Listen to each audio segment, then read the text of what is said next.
Gathered friends, welcome to Bionicle Fanon Reviews, the show where I build, review, and showcase every single one of the fan-created, canonized Bionicle models over the entirety of Bionicle Generation 1's 10-year run. In 2005, the LEGO Group officially hosted Dark Hunter and Rahi canon contests, showcasing fan MOCs in official media like books.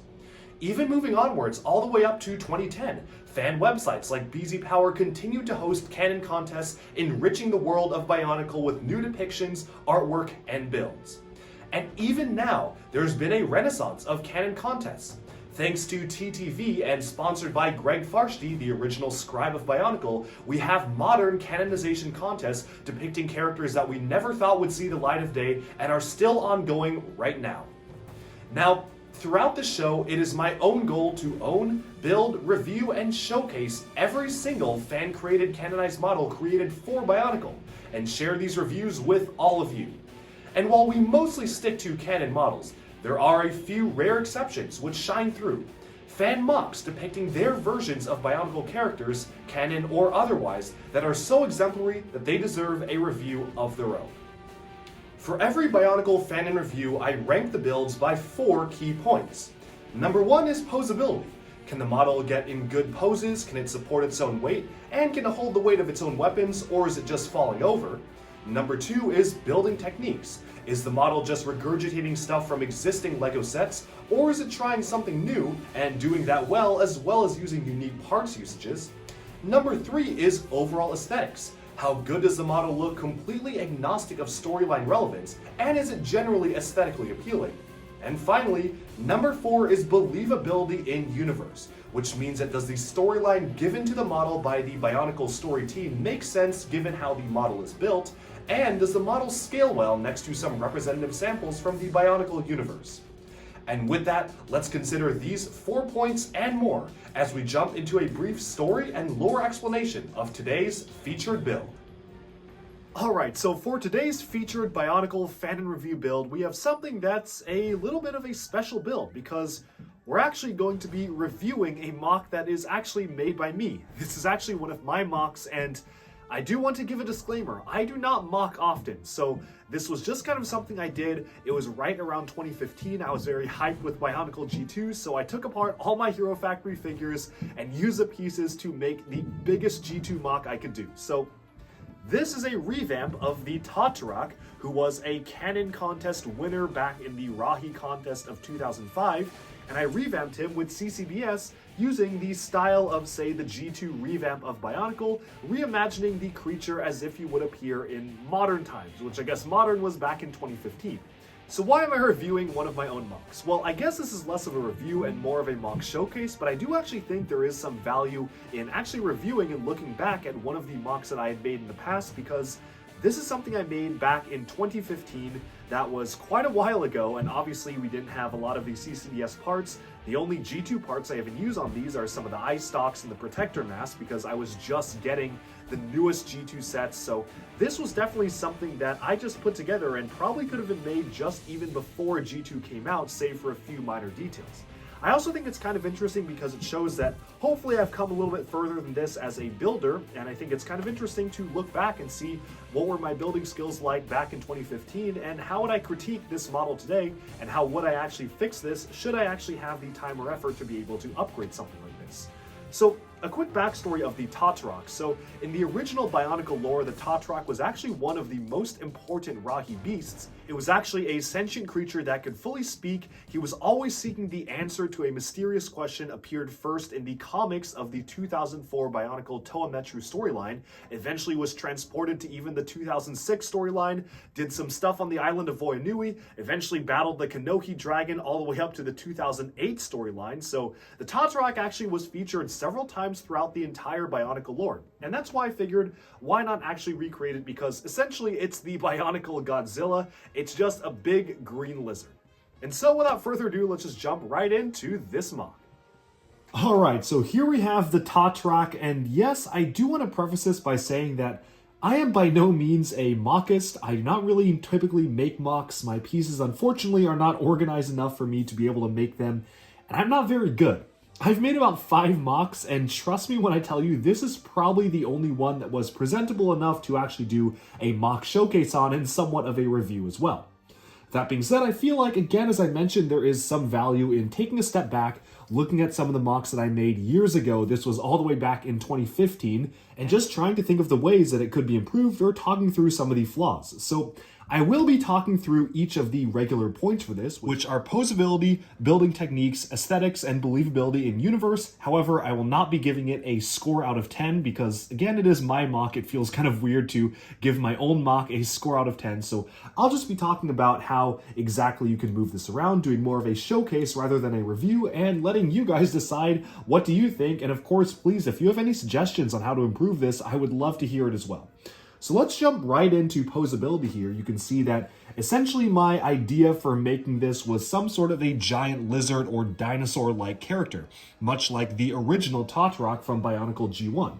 And so I really tried to emulate the style in terms of both the poseability. However, that does mean that it's not actually very poseable because you can really move the legs back and forth as you would expect. The movement of the legs can actually cause the G2 protector mask to fall off. This was a technique that I really loved to use back in 2015, but honestly, it isn't that stable of a technique. I essentially have the mask clipped around the Technic hand piece here, so it does fall off very easily. Would not really recommend playing around with it too much. That is a stability issue right there, but you can move the leg, you can bend the knee as well, but you can't really bend it all the way. It kind of ends at this point, although you can shift around the legs somewhat to bend the full knee, so you can actually get this fully bent up if you want to. Unfortunately, there's really nothing keeping these two leg joints together, so it very quickly shows how easily this can actually come apart and be splayed in awkward directions because I was not actually connecting them up very well. That being said, you can still move this around somewhat, and of course, as you can see, once you get down to the feet here, the feet themselves can be moved back and forth. I made sure to use the friction extender joints here to allow this mock to be poseable and also to allow it to stand on its own 2 feet without falling over. That is one thing I will say about this. You can pick it up, you can drop it from a surface, it will land on its feet. As you may know from my other Bionicle Fanon reviews, some of my pet peeves of mocking are large mocks that cannot hold their own weight. And while this probably cannot hold its weight if I remove the tail from the ground, or it'd probably be difficult to balance it like so, I guess I can kind of get it, so I guess it sort of holds its own weight like that. That just looks kind of awkward. It is easier to just rest its bottom or the tail on the ground, and it looks a lot better that way as well. So that is something I made sure to get 100%. I would not want to have a mock that could not hold up and stand on its own, and hopefully I did somewhat succeed in that regard. Of course, you can move the individual claws on the feet as well, just using the Hero Factory Beast Foot. It is a little bit awkwardly placed, and we will get to that in building techniques and aesthetics. This foot is really far off to the side, not really sure what I was thinking there. Don't know why I didn't just mount it in between the smaller beast feet, but for whatever reason I stuck it out on the side, so that is a little awkward, although I guess it does add a little bit to stability as well. Moving upwards to the arms, he can basically move his arms because this is CCBS. It does have a pretty wide range of motion, even though it is fairly limiting. You can just move this up and down, sort of side to side if you really want to bend it outwards, although this does kind of start to bend things, move things, and as you can see, stuff is falling off mostly because of the ball joints used here, so I definitely was not using the right style of ball joint with the axle going all the way through.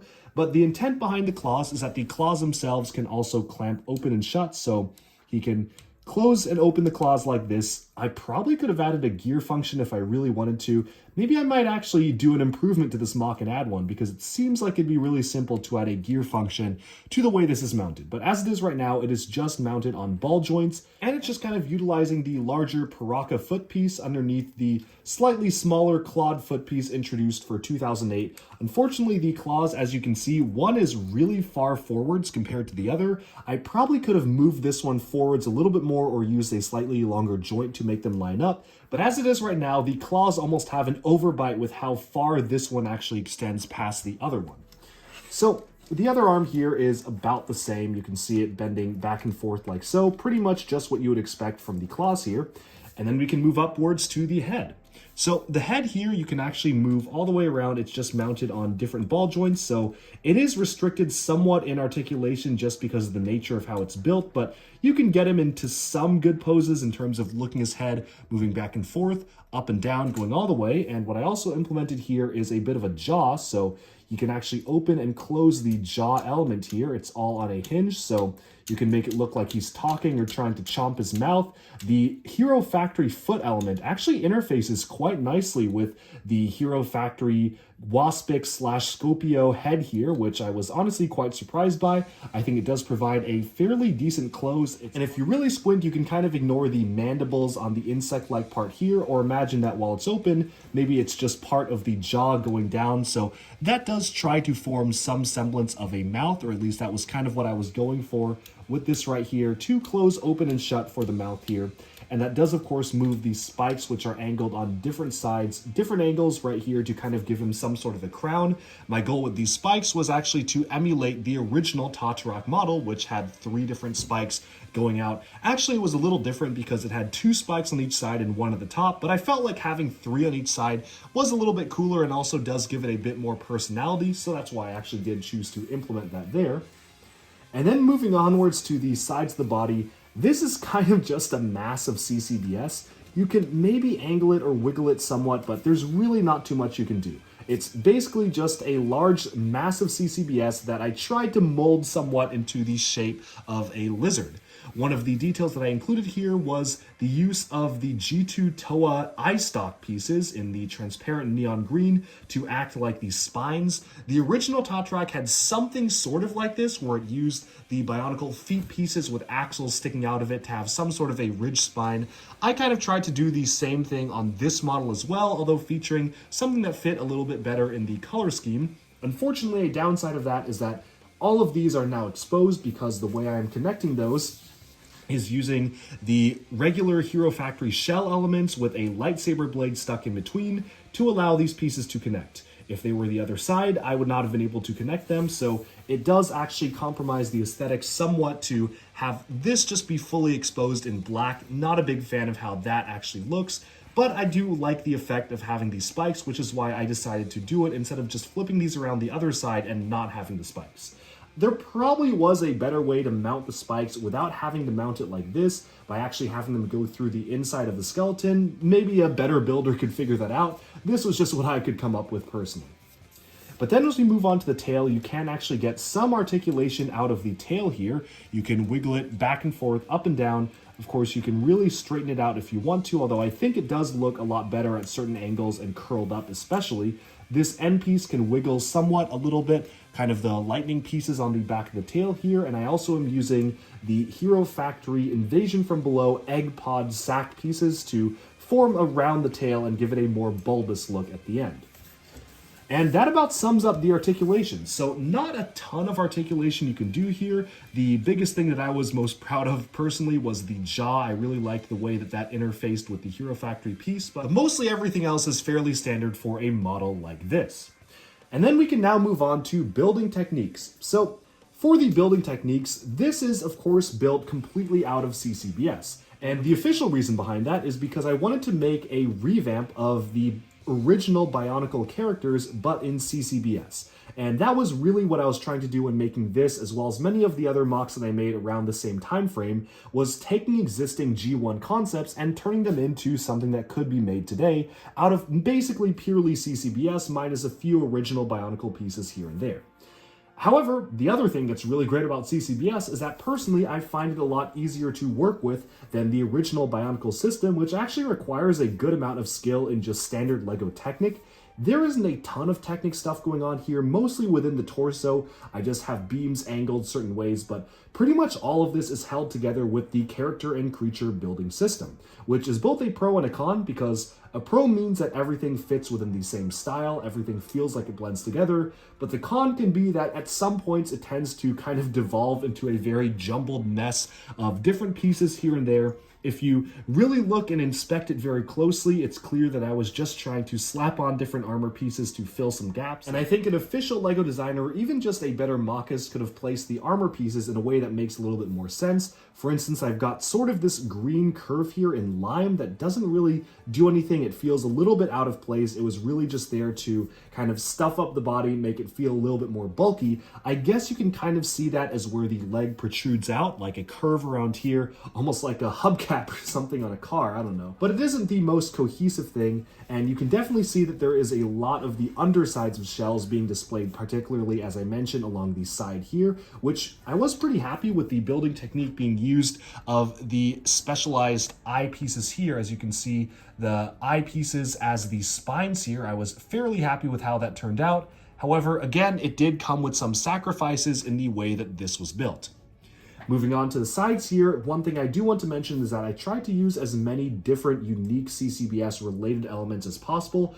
Obviously, one of the things that I tried to use were protector masks. I kind of went a little bit overboard. I count 2, 4, 6, 8, 10 different green protector masks on this. I think there were a few more that just fell off as well over the years, so I definitely went way overboard with the protector masks. But the reason why I was actually trying to use them was because I felt that to some directions it kind of looks like fur, at least the way that these bend downwards. It could be seen as maybe some scales or fur in some sort of a way, just to make it feel a little bit more organic was the intent behind using so many of the different protector masks.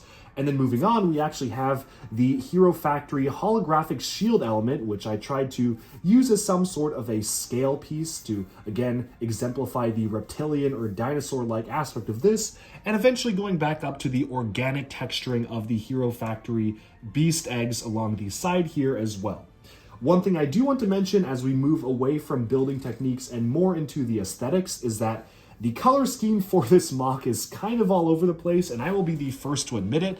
Essentially, I got together all of the green CCBS pieces I could find at the time and came up with this. So it's got a lot of transparent green, a lot of lime, a lot of bright green, and there even is some red because I used the Hero Factory Breeze torso, so just ignore that, pretend that's not there. But essentially we've got lime, bright green, black, transparent green in different shades. So we've got a lighter shade of transparent green and a darker shade of transparent green.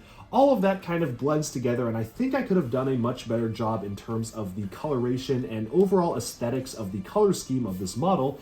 As it is right now, it's kind of just a green blob, and I feel like maybe if I were to rebuild this today, there could have been some ways I could have actually changed around the color scheme, either made it more consistent or tried to focus the colors on one specific area. For instance, I could have made the underside of the belly all lime and then tried to make the back part of it and the arms more of the bright green color. Stuff like that I think could have just made some general improvements to the look and feel of this model, which as it is right now does feel a little bit cluttered and scattered in terms of the color scheme itself. That being said though, I am fairly happy with the way that certain pieces complement each other. Again, the spine pieces being a slightly lighter shade of green kind of gives the effect like they're glowing, almost like Godzilla or something like that. So that was something I did want to exemplify with this particular build, and hopefully that point came across somewhat.